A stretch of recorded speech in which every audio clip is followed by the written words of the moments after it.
गहिर बिलरू वृद्धंक मृतदेह उद्धार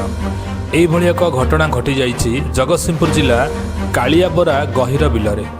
सूचना अनुसार जगतसिंहपुर जिला बलरामपुर पंचायत अंतर्गत देन्दुसिंगीपुर ग्रामर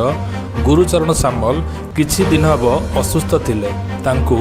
जगतसिंहपुर जिला मुख्य चिकित्सालय भर्ती करा जायतिला। देह मुंड खराब होता मुझे पहुँच 2 दिन तले मेडिकल आस देखला मेडिकल अच्छे सीटू रात 3-4 ये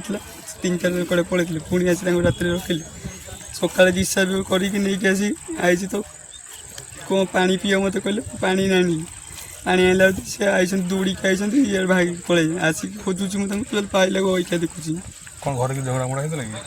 झगड़ा कौन मुझे घरे ही नी मुझे 2 दिन तले आई तामिलनाडु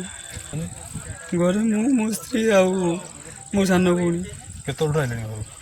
घर 2 दिन है मेडिकल ही थे घर को ही जाना सी अंजन कुमार सामल बलरामपुर सरपंच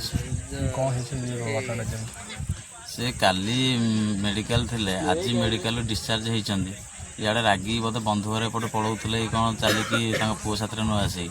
मत लगुच सनस्ट्रोक जो खरा जो हो सनस्ट्रोक चली जाइए मत लगुच घरे से छोट मोट पार्टनर होता है रागी से जाऊन तो मु घर को जीवी ना तो एमती से भावुले बोधे ये बंधु घर था एपटे पलैबे बोली भावुला मुझे भावुचे एपटे आस चली चली पलि आस सनस्ट्रोक हो जाए मेडिकल बोधे परदिन आसते बोधे परदिन सन्धार आसते परदिन सन्धार आसते मुझे आसी देखी भल थी पूरा सुस्थ थे खाली ऑब्जर्वेशन रखी आज छाड़ी डिस्चार्ज करते।